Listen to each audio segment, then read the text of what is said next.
Pernah gak sih kalian membeli laptop, mobil, atau barang lain, lalu beranggapan bahwa nilainya sesuai dengan harga yang tertera pada nota pembelian? Padahal, terdapat biaya lain, seperti biaya pengiriman, biaya pemasangan, hingga biaya agar barang tersebut dapat digunakan. Nah, inilah yang dimaksud dengan harga perolehan. Tahu gak sih? Kesalahan dalam menentukannya akan berdampak pada ketepatan laporan keuangan. Lalu, bagaimana cara menentukan harga perolehan aset yang benar? Nah, Anda sedang menonton video yang tepat, karena materi ini akan dijelaskan oleh Nur Fadilah. Jadi, simak pembahasannya sampai akhir. Halo semuanya, perkenalkan nama saya Nur Fadilah. Biasanya saya dipanggil Dila. Saya merupakan mahasiswa Setiabibone program studi akuntansi. Nah, pada kesempatan kali ini saya akan mempresentasikan materi yang berjudul Harga Perolehan dalam Akuntansi. Nah, melalui video ini kita akan mempelajari apa yang dimaksud dengan harga perolehan, unsur-unsur yang membentuk harga perolehan, cara menghitungnya, hingga penerapannya dalam contoh kasus sederhana. Jadi, jangan lewatkan pembahasannya sampai selesai ya. Semoga setelah menonton video ini, kita semua dapat memahami materi harga perolehan dengan lebih mudah. Selamat menyaksikan! Baik, sekarang kita akan masuk ke materi yang akan kita pelajari, yaitu harga perolehan dalam akuntansi. Tapi, sebelum membahas lebih jauh, saya ingin mengajak kalian membayangkan sebuah situasi sederhana. Misalnya, kalian memiliki sebuah usaha dan ingin membeli sebuah mesin untuk membantu proses produksi. Nah, setelah mesin tersebut dibeli, apakah pengeluaran perusahaan hanya berhenti sampai di harga beli mesin saja? Tentu belum. Masih ada beberapa biaya lain yang mungkin harus dikeluarkan, seperti biaya pengiriman, biaya pemasangan, atau biaya lain agar mesin tersebut benar-benar siap digunakan. Oleh karena itu, untuk memahami konsep harga perolehan menjadi hal yang sangat penting. Nah, supaya pembahasannya lebih terarah, mari kita lihat terlebih dahulu tujuan pembelajaran pada materi ini. Adapun tujuan pembelajaran materi ini yaitu pertama, mengetahui pengertian harga perolehan. Artinya, kita memahami apa yang dimaksud dengan harga perolehan. Dan yang kedua, memahami unsur-unsur yang termasuk dalam harga perolehan. Nah, dengan memahami unsur-unsurnya, kita akan mengetahui biaya apa saja yang dimaksudkan ke dalam harga perolehan suatu aset.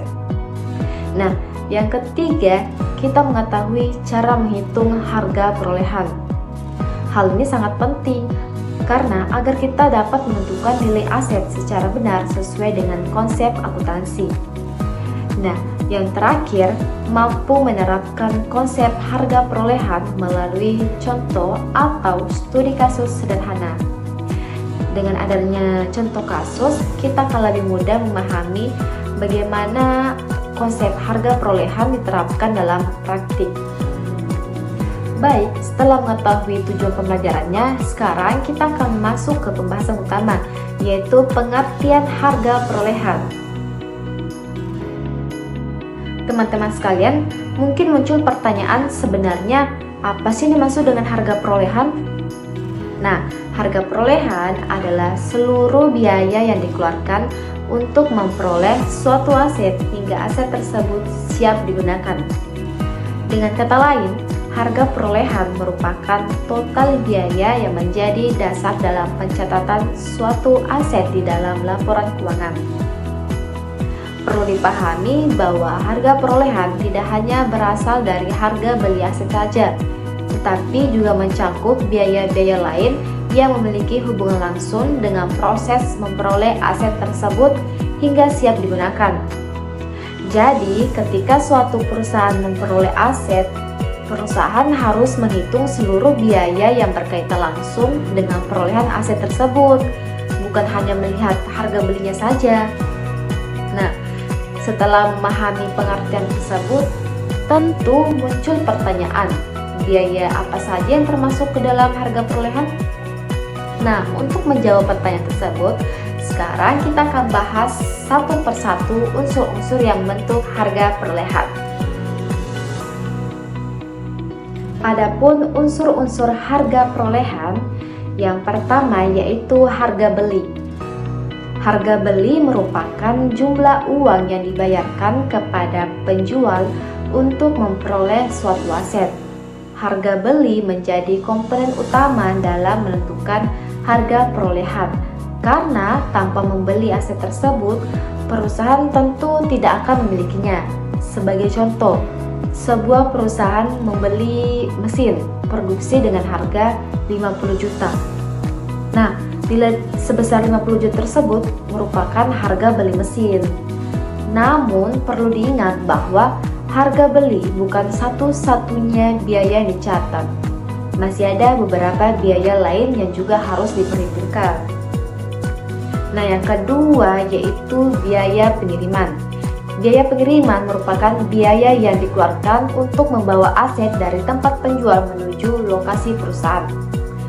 Nah, coba kita bayangkan jika perusahaan membeli mesin yang berukuran besar, tentu mesin tersebut tidak dapat dibawa sendiri, sehingga perusahaan harus menggunakan jasa pengiriman. Karena biaya tersebut dikeluarkan agar mesin sampai ke lokasi perusahaan dan siap digunakan, maka biaya pengiriman menjadi bagian dari harga perolehan. Jadi, biaya pengiriman tidak dicatat sebagai beban, melainkan ditambahkan ke dalam nilai aset. Nah, yang ketiga adalah biaya pemasangan. Ada beberapa aset yang setelah dibeli belum bisa langsung digunakan. Contohnya mesin produksi atau peralatan pabrik yang harus dipasang terlebih dahulu oleh teknisi. Biaya yang dikeluarkan untuk proses pemasangan tersebut biaya pemasangan, karena biaya ini bertujuan agar aset siap digunakan, maka biaya pemasangan juga termasuk ke dalam harga perolehan. Nah, yang keempat adalah biaya uji coba. Setelah mesin dipasang, biasanya perusahaan akan melakukan uji coba terlebih dahulu.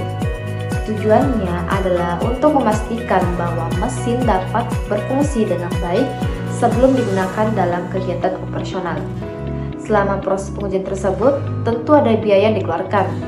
Nah, biaya itulah yang disebut biaya uji coba dan termasuk ke dalam harga perolehan, karena masih berkaitan langsung dengan menyiapkan aset agar siap digunakan. Nah, kelima yaitu biaya lain yang berhubungan langsung dengan perolehan aset.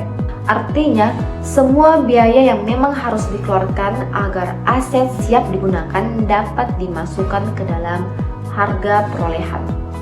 Contohnya, seperti biaya balik nama kendaraan operasional, biaya asuransi selama proses pengiriman, atau biaya administrasi yang memang berkaitan langsung dengan pembelian aset. Namun, perlu diperhatikan bahwa tidak semua biaya boleh dimasukkan ke dalam harga perolehan. Hanya biaya yang benar-benar berhubungan langsung dengan memperoleh dan menyiapkan aset hingga siap digunakan dan dapat ditambahkan. Kesimpulan unsur-unsur harga perolehan dari penjelasan tadi dapat kita simpulkan bahwa harga perolehan terdiri dari harga beli ditambah seluruh biaya yang berkaitan langsung dengan memperoleh aset seperti biaya pengiriman, biaya pemasangan, biaya uji coba, dan biaya langsung lainnya. Baik, setelah memahami pengertian dan unsur-unsur harga perolehan, sekarang kita akan melihat bagaimana konsep tersebut diterapkan melalui contoh atau studi kasus sederhana. Contoh pertama, sebuah perusahaan membeli mesin produksi dengan harga 50 juta. Selain itu, perusahaan juga mengeluarkan biaya pengiriman sebesar 2 juta dan biaya pemasangan sebesar 3 juta. Nah, sekarang mari kita hitung bersama harga perolehan mesin tersebut. Yang pertama yaitu harga beli. Harga belinya tadi yaitu 50 juta, biaya pengirimannya 2 juta, biaya pemasangannya 3 juta. Maka harga perolehan yaitu 50 juta tambah 2 juta tambah 3 juta, hasilnya 55 juta. Jadi harga perolehan mesin tersebut adalah 55 juta. Sekarang coba kita pikirkan bersama. Menurut kalian, apakah biaya pengiriman boleh dihilangkan dari perhitungan harga perolehan? Tentu tidak, karena tanpa biaya pengiriman, mesin tersebut tidak akan sampai ke lokasi perusahaan. Begitu pula tanpa biaya pemasangan, mesin belum dapat digunakan untuk kegiatan operasional. Itulah sebabnya kedua biaya tersebut menjadi bagian dari harga perolehan. Nah, dari contoh pertama tadi, apakah sudah mulai terlihat bagaimana cara menentukan harga perolehan? Kalau masih belum terlalu jelas, jangan khawatir. Yuk kita lanjut ke contoh kedua, supaya pemahaman kita semakin kuat. Contoh kedua, sebuah perusahaan membeli kendaraan operasional dengan harga 120 juta. Kemudian perusahaan mengeluarkan biaya balik nama sebesar 2 juta dan biaya pengiriman sebesar 1 juta. Untuk menentukan harga perolehannya, kita jumlahkan seluruh biaya yang berhubungan langsung dengan perolehan kendaraan tersebut. Nah, karena tadi kendaraannya harga 120 juta, biaya balik namanya 2 juta, biaya pengiriman 1 juta, maka harga perolehannya 120 juta tambah 2 juta tambah 1 juta sama dengan 123 juta. Jadi kendaraan operasional tersebut akan dicatat dalam laporan keuangan sebesar 123 juta.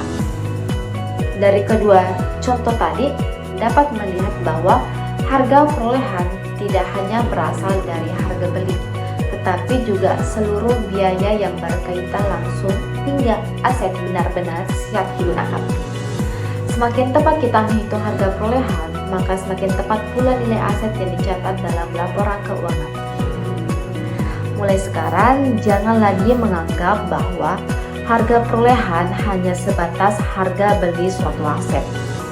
Ingat, setiap biaya yang berkaitan langsung dengan memperoleh aset hingga siap digunakan juga menjadi bagian dari harga perolehan. Dengan demikian, memahami konsep harga perolehan, kita dapat melakukan pencatatan aset secara lebih tepat, sehingga laporan keuangan yang dihasilkan menjadi lebih akurat dan dapat digunakan sebagai dasar dalam pengambilan keputusan. Baik, demikian pemaparan saya mengenai materi harga perolehan dalam akuntansi. Terima kasih atas perhatian dan waktu yang telah diberikan. Saya Nur Fadila, mohon maaf apabila masih terdapat kekurangan dalam penyampaian materi ini. Akhir kata, semoga materi yang telah kita pelajari dapat bermanfaat dan menambah wawasan kita semua. Wassalamualaikum warahmatullahi wabarakatuh.